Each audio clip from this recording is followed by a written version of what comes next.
Bhadram karne bhishrunuyama devaha Bhadram pashye makshabhirya chatraha Sthirairangeis tushtuvagum sastanubihi Vyashema devahitam yadayuhu Om Shanti Shanti Shanti. Om, O gods, may we hear with our ears what is auspicious. O ye adorable ones, may we see with our eyes what is auspicious. May we sing praises to ye and enjoy with strong limbs and body the life allotted to us by the gods. Om, peace, peace, peace.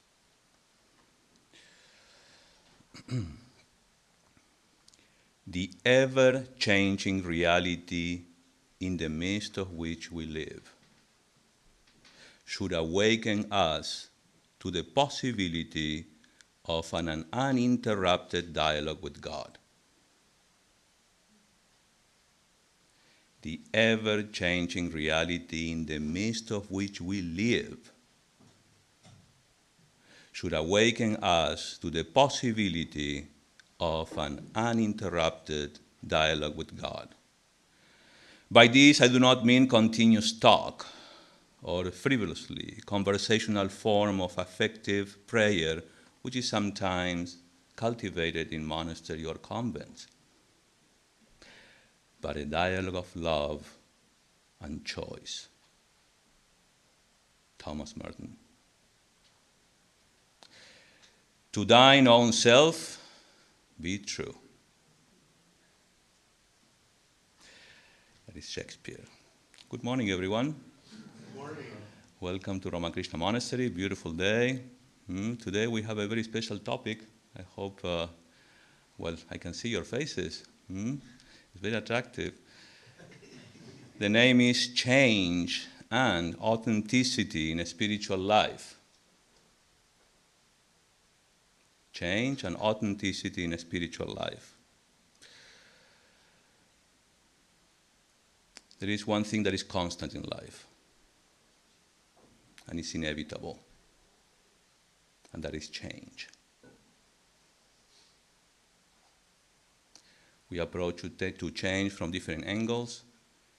Sometimes change happens in life, and there is no other way but acceptance. And sometimes we are forced to change. And that's a difficult call, because we don't want to change.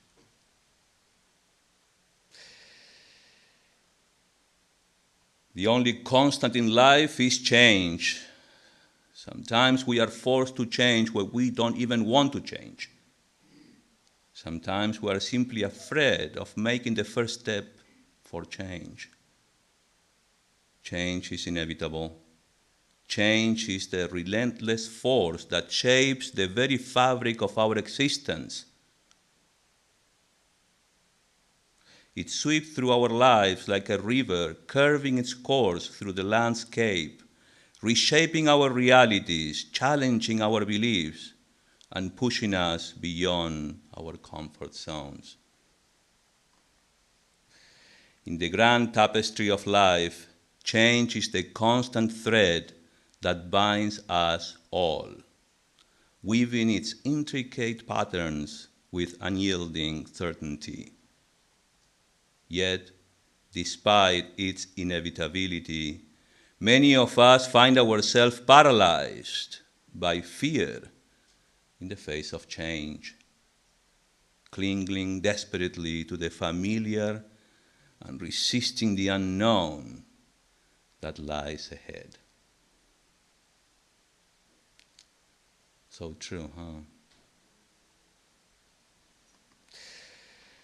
Growth and change are inevitable.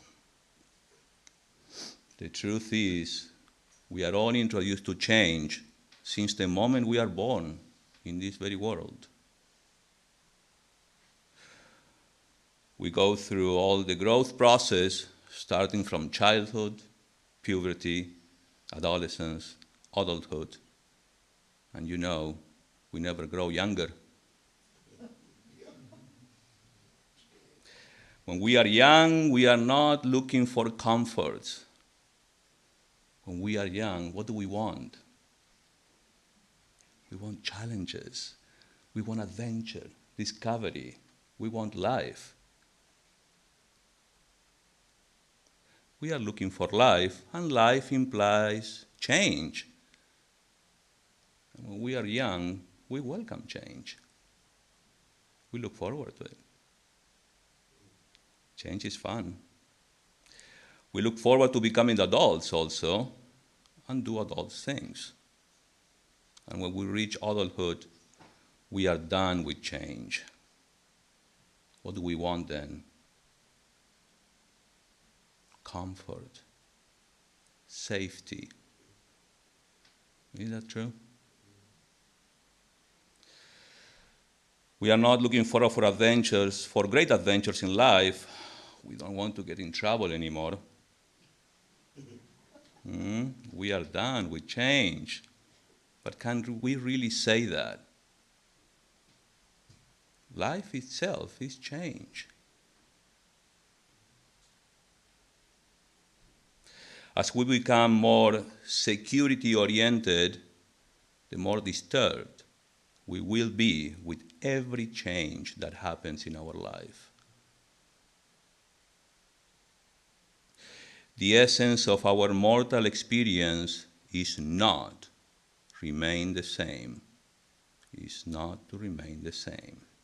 In the Stoic philosophy, we find at its heart the fundamental principle of embracing change with equanimity.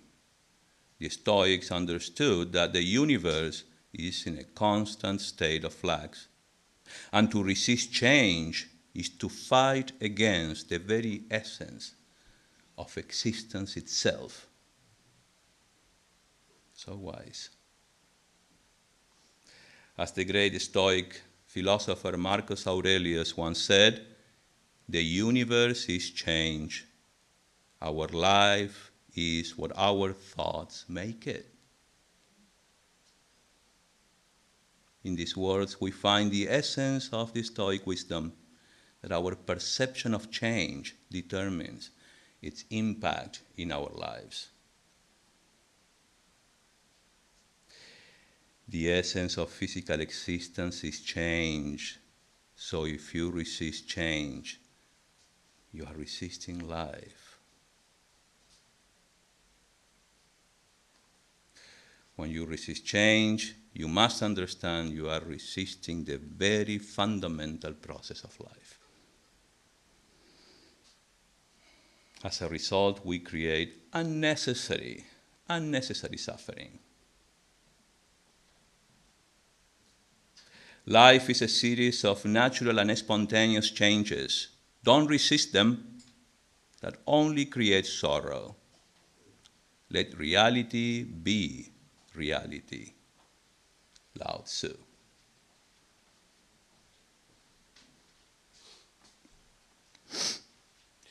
Part of the mastery of life is learning to see change as a game, the game of life. Part of the mastery of life is learning to see change as a game. Your life does not get better by chance. Your life gets better by change. Change can bring variety and spice into our life. Life begins at the end of our comfort zone. Stepping out of our comfort zone is the first step to breaking free from mediocrity. Change is part of why we are all here today.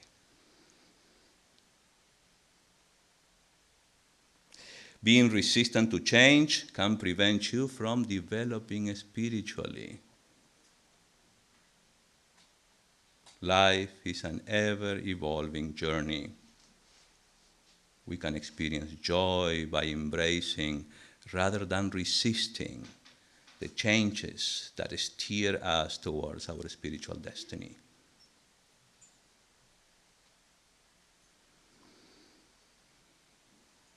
What are the changes that we have to confront in life? In spite of the fact of all these changes that happen, a human being has to face himself or herself as a person with all its challenges and limitations. Changes happen, they happen to us, but sometimes we have to dare to change. Sometimes, if not always, we must. We need to identify the need to change, Viktor Frankl says. When we are no longer able to change a situation, we are challenged to change ourselves. Very famous quote. An aspect of change, therefore, is acceptance. Acceptance. We need to learn to accept and embrace change in our lives. We cannot change anything unless we accept it. Condemnation does not liberate, it oppresses, says Carl Jung. We need to understand what you gain by change.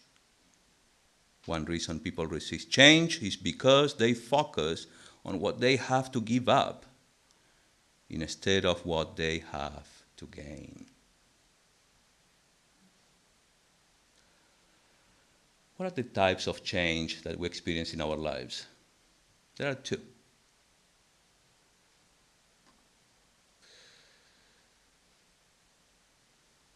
can be in two different ways based on the degree of our control. These changes are externally and internally driven changes. The first is the big things that you don't have control upon. The second are the small things that you do. All of us have control upon.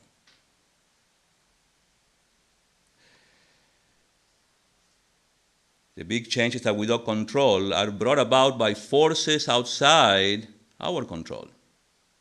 These external changes can be difficult to navigate as they often require all of us to adapt to new situations quickly without even warning.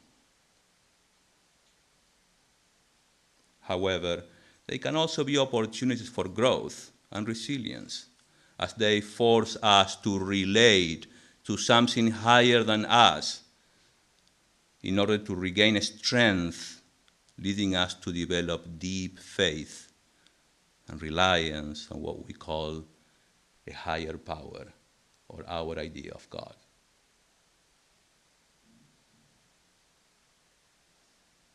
Small changes that we can control.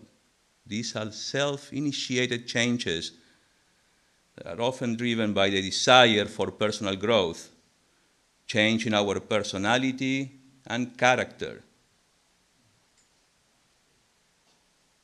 The small and simple changes you make over time can help you get where you really want to be.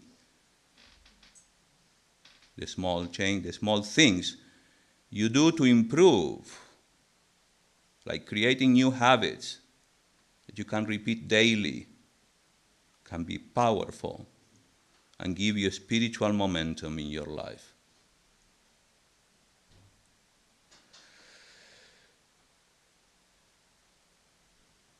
Areas or aspects of our personality that are not working for us anymore need to be addressed, need to be changed. Bad habits. To be able to use our determination, our will, to address these aspects of our personality is something that is definitely in our hands. This can be very challenging, but in life, we need to confront our demons. We have to. There is no other way. The bottom line is that there are powerful forces within us that resist change, even when we can clearly see that that would be good for us. Does that sound familiar? Oh, yeah.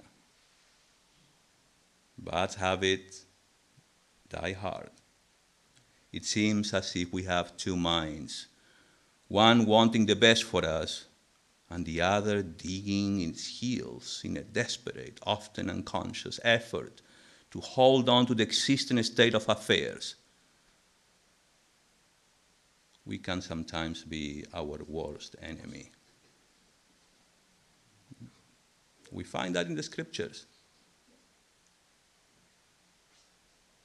Mano eva manushyanam karanam bandha mokshayoho. You are your best friend and your worst enemy. Your mind is. Self-destructive behavior. What are these self-destructive behaviors that we all entertain in our lives? We say, well, I know, Swami, what is addictions? No. I'm not just talking about addictions. I'm just talking about regular behaviors. Internet, overreacting, social isolation, gambling, gaming, not exercising when you know you have to, overworking, eating too much or eating too little. Simple things, right? Sports addiction, attraction to the wrong people. Inability to prioritize, staying in bad situations, avoiding to change to express your talents. Antisocial behavior, passive-aggressive behavior, foolish pride, perfectionism, procrastination, always late, unable to relax, smoking, fashion addiction, suffering in silence, too much TV or streaming these days, computer game addiction, dangerous driving, hoarding. Most of us find ourselves too often repeating the same mistakes, stuck into bad habits, and few of us understand why. This is deliberate self-harm. Generally, we know what we are doing to ourselves, and we keep promising to reform. Indeed, we do try, often enough, but these habits are hard to break. Every time we try but fail, we become more hopeless and more critical about ourselves. Self-destructive habits like these are the greatest source of unnecessary misery in our lives. If these habits don't go too far, they don't hurt you too much, but they can make you feel guilty and steals your self-esteem, your confidence. What is the reason we behave like this? What are we craving that is never enough?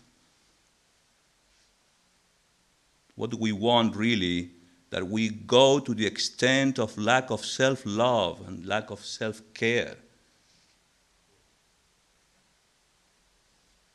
In both cases, whether the changes come from the outside or from the need from within, from the inside, we require to relate something to something higher.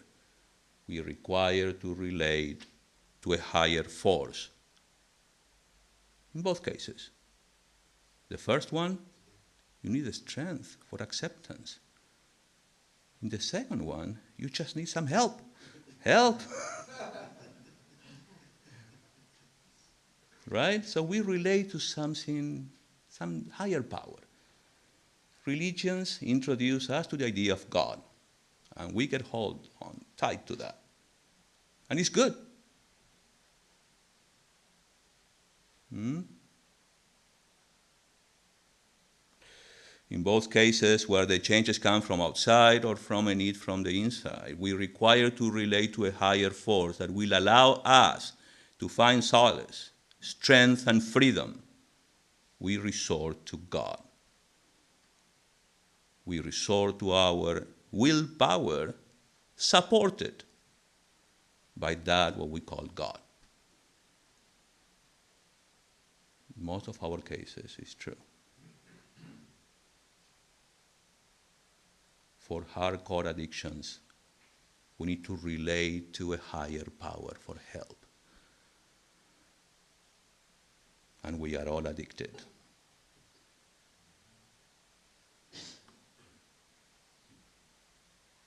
After all, what is the only unchanging thing we can relate to in order to feel safe?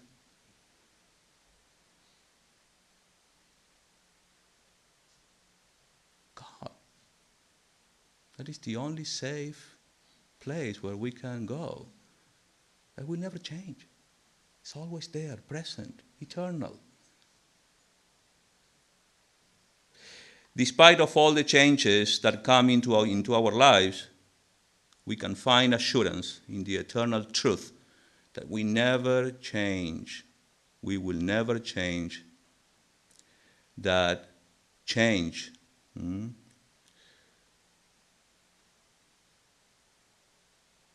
exist, but never in the scriptures,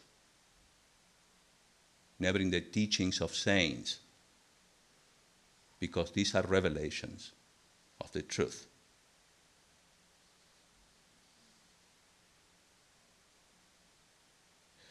Despite of all the changes that come into our lives, we find assurance in the eternal truth. That never changes. The truth that is coming from the teachers, the scriptures, their teachings. In the devotional approach, I like what the singer Eddie Espinosa says. Change my heart, O God, make it ever true. Change my heart, O God, may it be like you.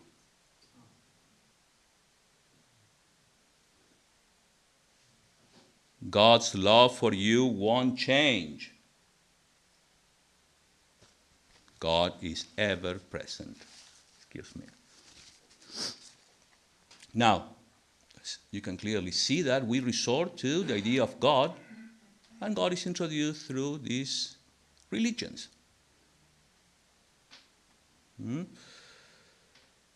So we usually resort to religions, but Vedanta demands we resort to something a little higher.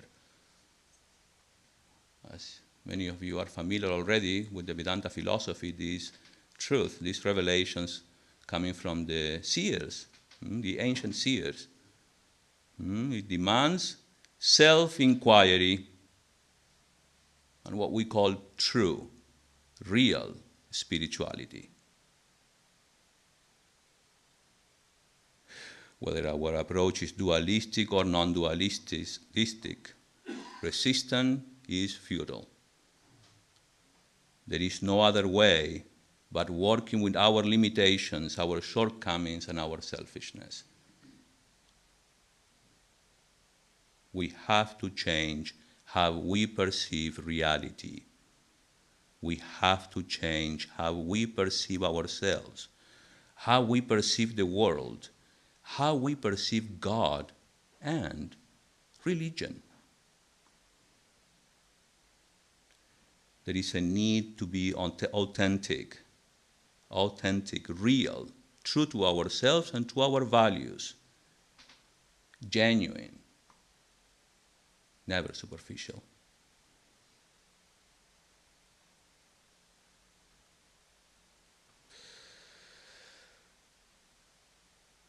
Because in change, we relate to God for acceptance and strength. We need to change the notion of what religion and spirituality really is.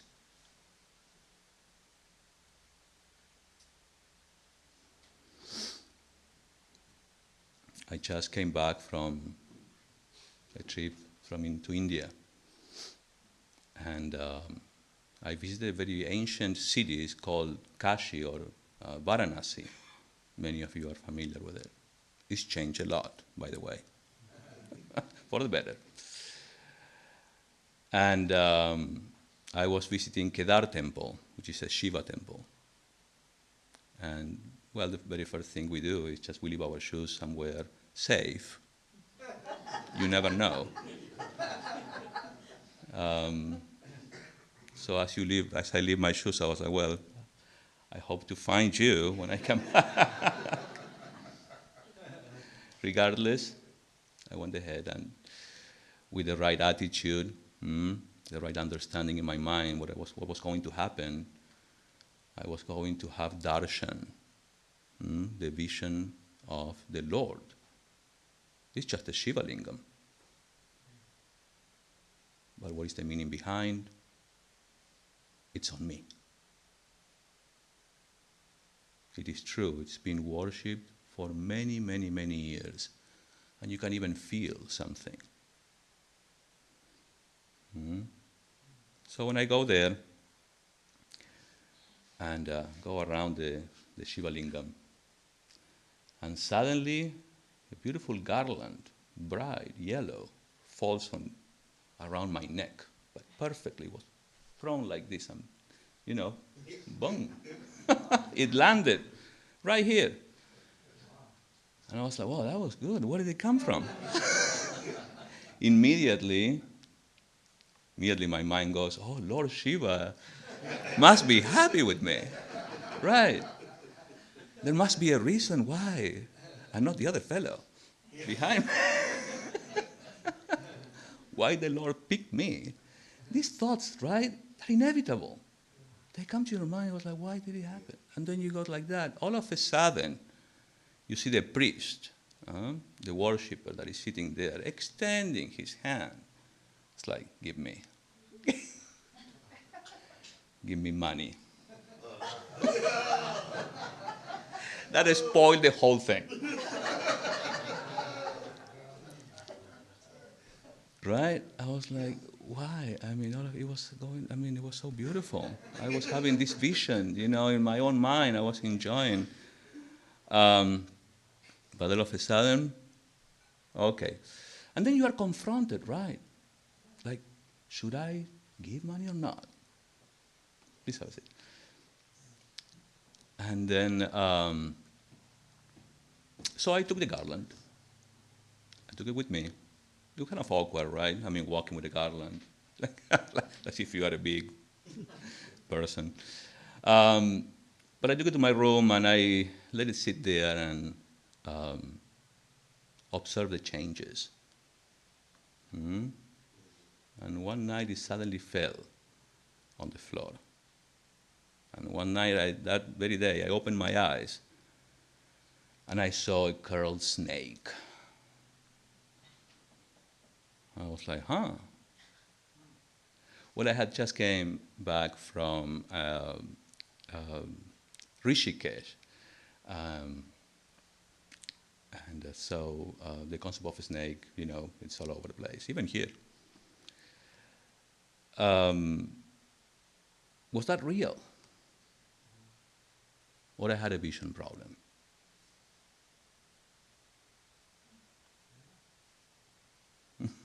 Yep.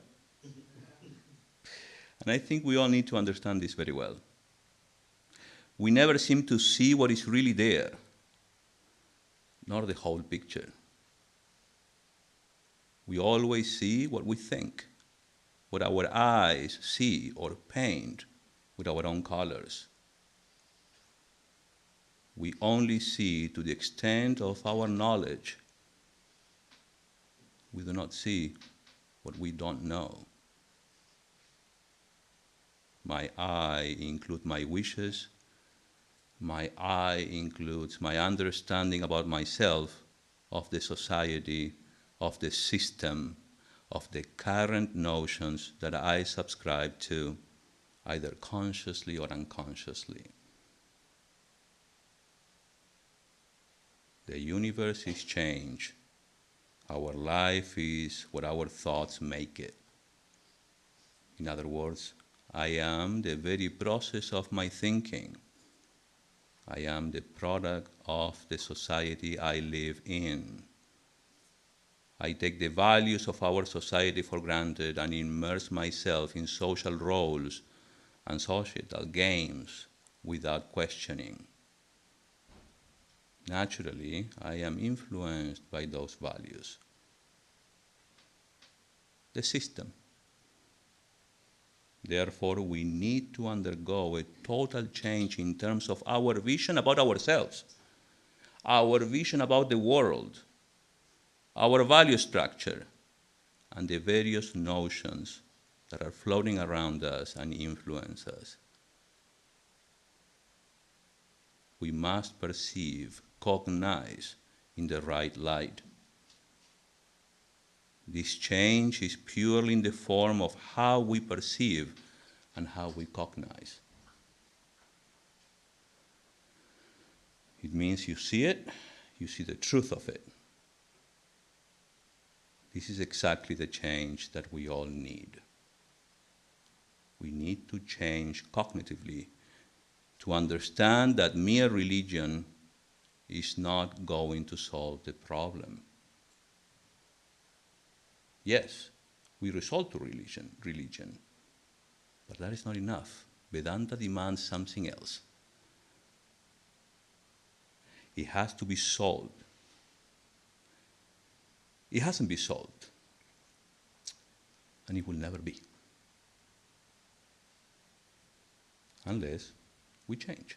Religion and spirituality are not the same, but they are not opposite either.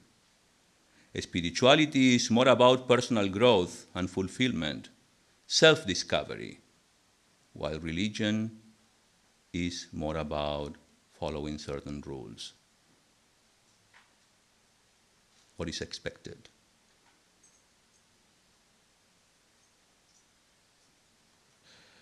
Religion can also contain an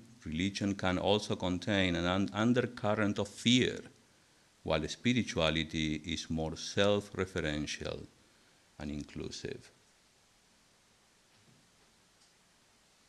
I hope I'm not making you feel uncomfortable. Hope not.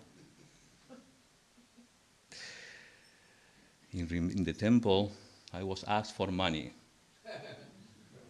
The right thing to do. The custom is like, you have to. Otherwise, something bad will happen to you.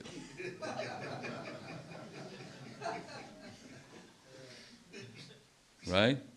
Some kind of superstition, something that we all accept. Guess what I did? Yes?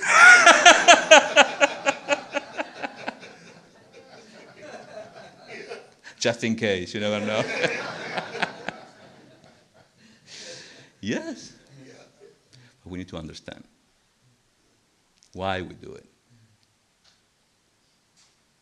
Religion and spirituality, religion without spirituality, without understanding the spiritual element in it, is not sufficient. Although there is not much difference between a mature religious life and a spiritual life, really speaking. But there is an obvious difference if our understanding of religion is only a set of beliefs. Religion is called faith in English because there is nothing beyond faith. Every religion has a set of beliefs. All of these are non-verifiable. They should. The goal that they propound is not something that we can attain here. The goal is just be good, do good, you'll go to heaven. Can we verify that? Of course, unless we die or we leave this body. This is not verifiable. If heaven is the religious goal, we can believe in. We can believe in it, even though I have no way to verify it. But it's my choice to believe it.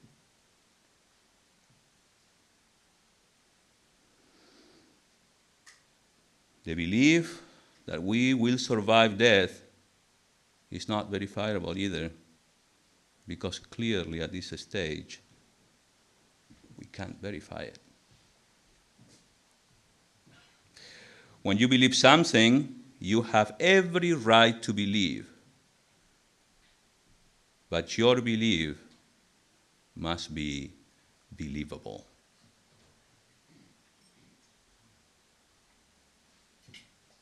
It has to be filtered by your reason, by your intellect.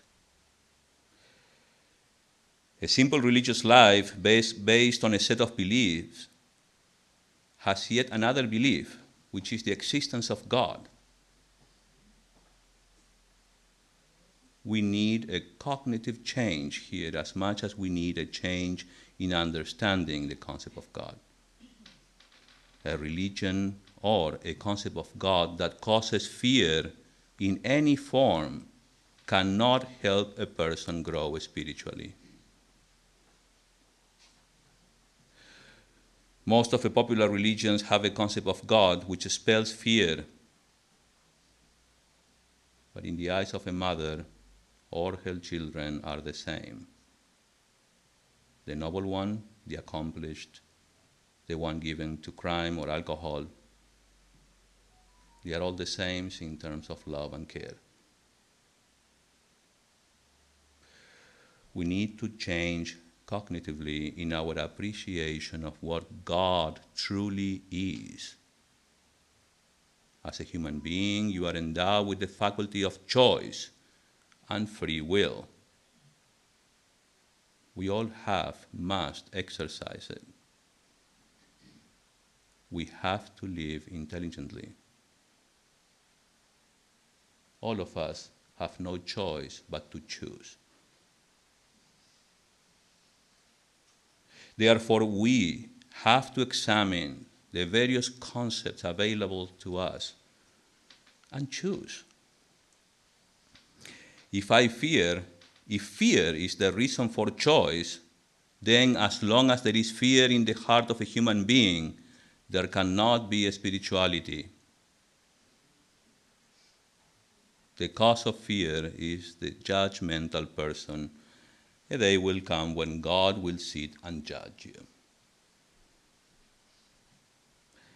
Anyone who is judgmental reflects a holier-than-thou attitude, which is not a healthy attitude in our lives.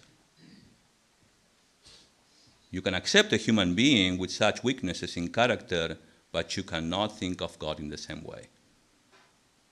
On the other hand, if you say you will be in heaven for some time, but return once your karma is exhausted, that is what we usually entertain.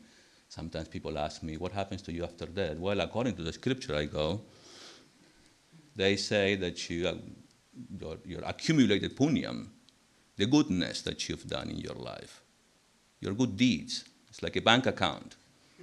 You will go somewhere else, a better place where you will enjoy all that wealth. But once that is exhausted, you'll have to come back. The scriptures talk about that. Until we master ourselves. Until we come to accept who we truly are and live accordingly. That is the goal of Vedanta.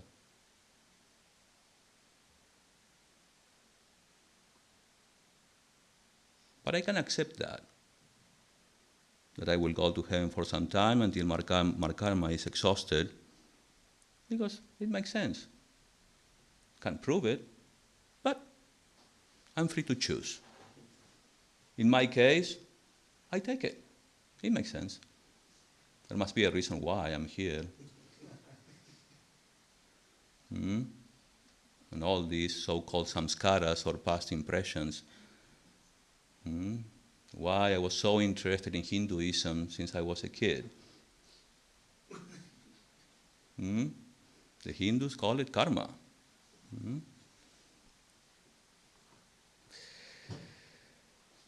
Being a belief, I can neither prove it nor disprove it, but it has to have some logic. The Vedic scriptures, based on these revelations, don't want us to believe blindly. The scriptures want me to believe a few concepts, just a few, but understand most of them. There is a difference. There are certain things we have no explanation. For that, you can choose to believe in the law of karma. But there are other aspects that must be understood and accepted. I'm going there. Bear with me. Therefore, I need a cognitive change in my perception, in my understanding of how I perceive reality, myself, and the world.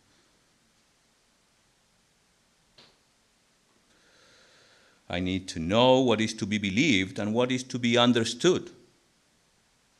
Sometimes we create a lot of confusion here. There is a difference between what is to be believed and what is to be understood. If a person says that he believes in God, that believes that God is everywhere, it's not a question of belief. It is something that is understood. The concept of rebirth is a matter of belief. So this difference has to be clearly understood. There are certain aspects of the world of religion and spirituality that are part of the unseen.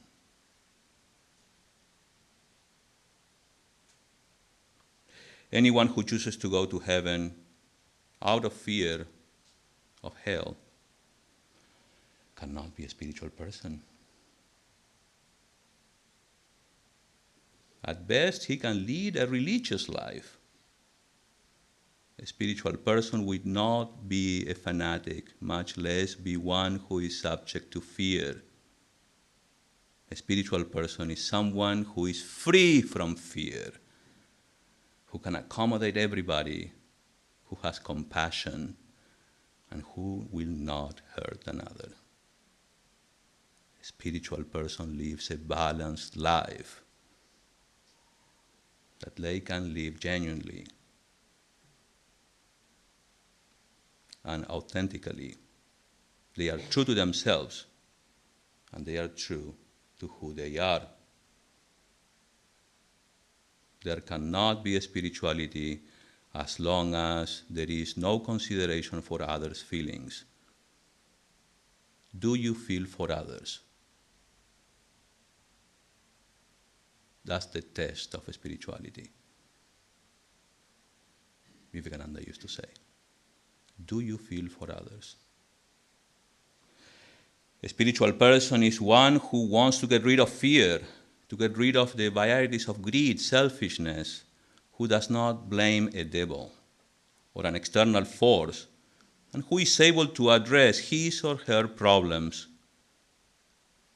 A religious person need not address any of these. He can be angry, he can be jealous, hateful, and yet be religious. We are familiar with this. Let's just say the truth. He can also earn money through various means and give 1% to the church. A religious person need not change. A religious life is not a spiritual life, but a spiritual life implies religious life.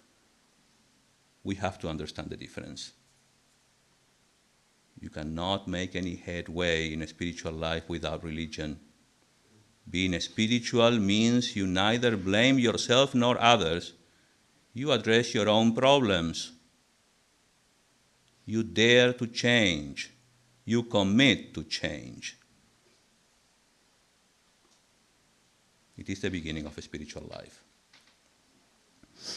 It gains power, motivation, and perseverance only because whatever you seek or want as the goal rises from within you. You are the solution to the problem.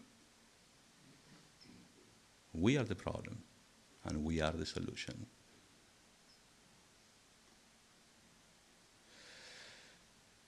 What is the problem?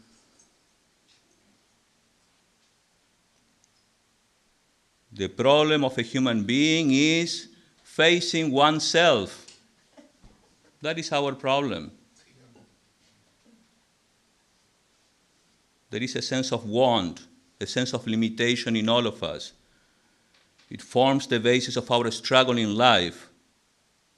The solution that we seek in terms of getting, achieving, or getting ahead of another is centered on ourselves. As wanting people that we are, whatever we do, whatever we get or achieve, cannot make us free from being wanting, needy people. Just look at yourselves. Well, I include myself too.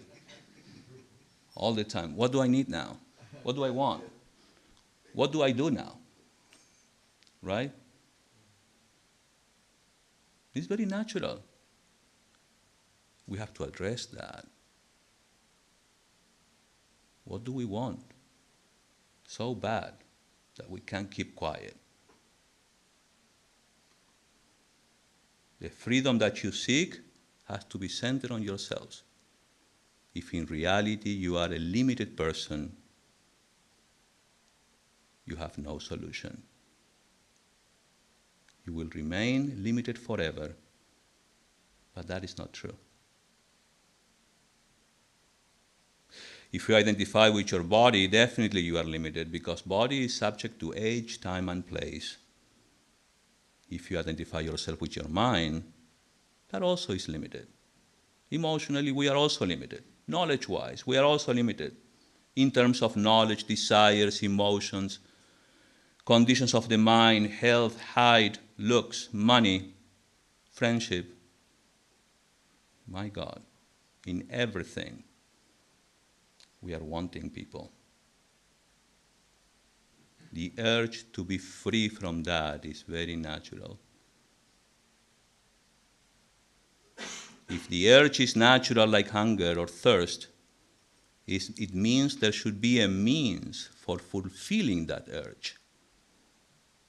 When you're hungry, what do? You go to the fridge. How many times we go to the fridge? We open the fridge. All right. And then you come back again, just in case. You need something. You want something. You don't know exactly what it is. Maybe a leftover? No. That's our experience. If the urge is natural like hunger or thirst, it means that there should be a means for fulfilling that urge. If these natural urges can be fulfilled, then the problem of my being a wanting person must also have a solution.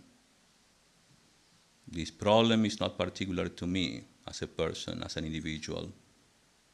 It is universal. Take it. It exists only in highly evolved self-conscious life forms, such as human beings. It is not evident in other life forms. Why is that? Because as human beings, We are self-conscious. All we know is that we are aware of our existence.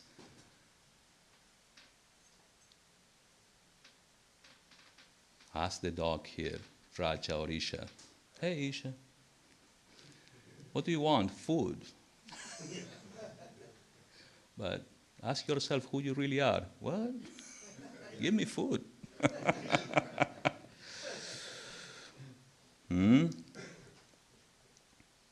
So we do have a solution. And I am that solution. If I am a wanting person, the problem is myself and the solution is myself. It is the problem here and now. It exists because I am self-conscious, a self-conscious person. We must change something in us.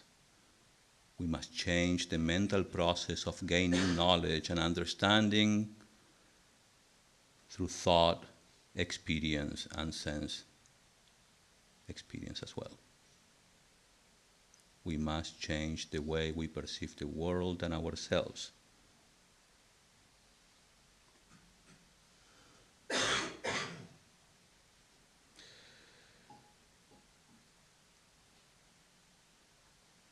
There is a basis for questioning my thinking if I consider that there is a reason for me to be wrong. In spite of being a wanting person, I'm able to laugh. I'm able to find moments of happiness in spite of being a needy person. Logically, I could only be happy when I satisfy all my desires. In spite of that, I find in my life moments of happiness. When I see the sunrise or the sunset, or when I see the dogs playing, or the beautiful colors, these patterns, blue background, amazing. You feel content. Therefore, there is hope.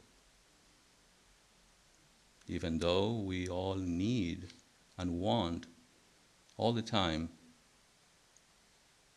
the solution is in ourselves. Because I can be happy regardless. Despite the problems of limitation, everybody is happy here and now.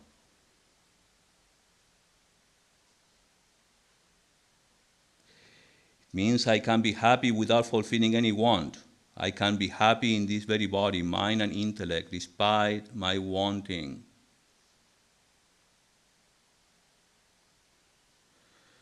If it is so, perhaps I am the very happiness I am seeking. I can be happy without fulfilling my desires. Did you know that?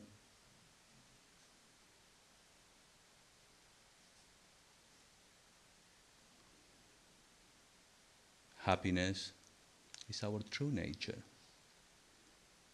We just need to come back to ourselves and tap into our inner being.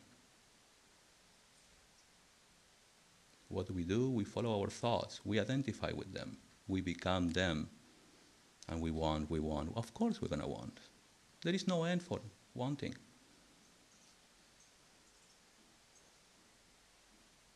That is the problem, the universal problem of all of us, all human beings. We have to change the way we perceive ourselves and the world. We have to change the way we cognize. This cognitive change will put everything in perspective in our lives. If you are what you want to be, then your vision of God also has to be different, because God has no more contribution to make in your life. You have to see what that God is. The concept of God must also undergo change. In our Shastras, in our scriptures, we find that they do not say that there is no God. Neither do they say that there is one God. The scriptures say that all that is here is God.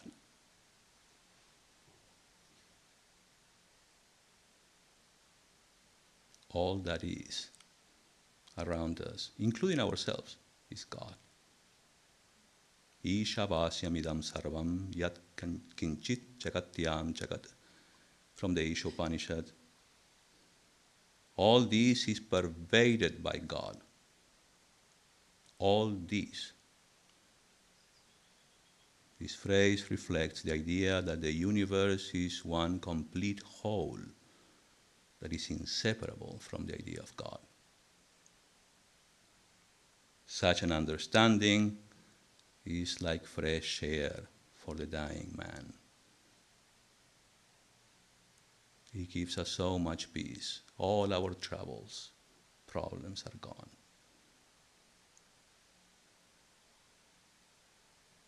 But we need to accept it.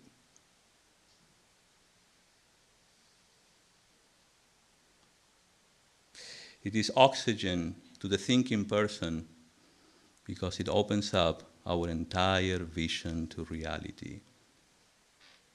We understand what God is. All that is here is nothing but God. Thomas Merton says, life is this simple. We are living in a world that is absolutely transparent, and the divine is shining through it all the time. I love this saying of his. This is not just a nice story or a fable. It is true. Thomas Merton was an American saint. Born and raised here. If he could do it, you can also do it. He was convinced, and I like that. It's not a concept, it is a vision that you have to see clearly by understanding it.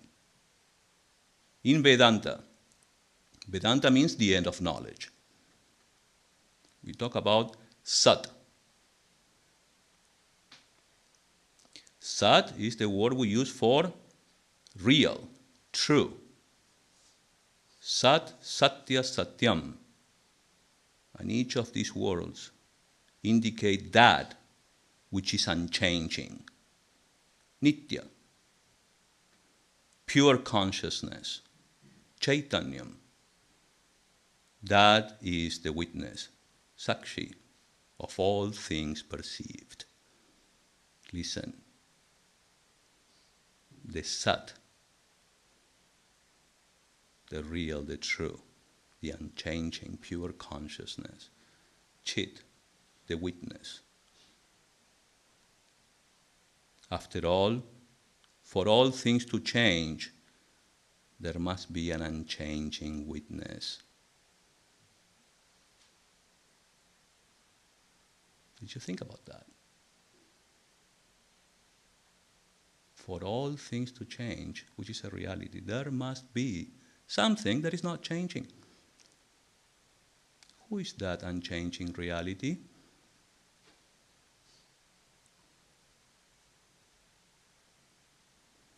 Again, Merton says, I think my job is to make the grace of an invisible God visible wherever I am.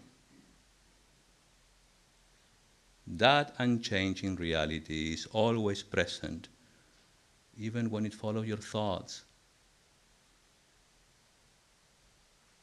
It's always present. That unchanging reality is you.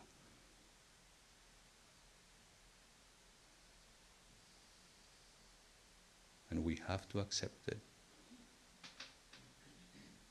We have to understand this.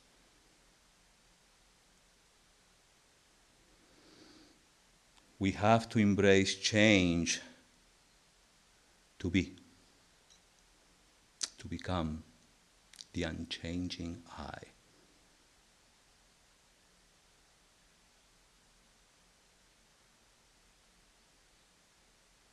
That existence is you. In order to be authentic, a true or a real self must exist.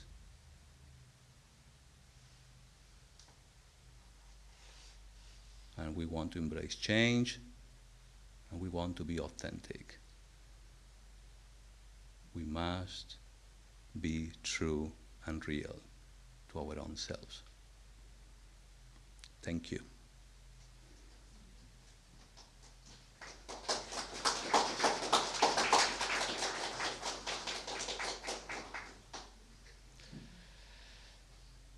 It's a little high now.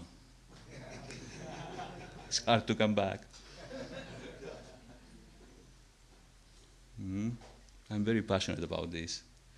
I hope you find it not just interesting, but convincing.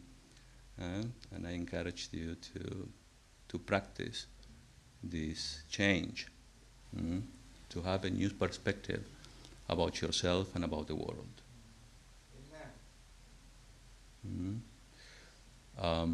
After the chant, I'm going to meet you all in the library for a Q&A.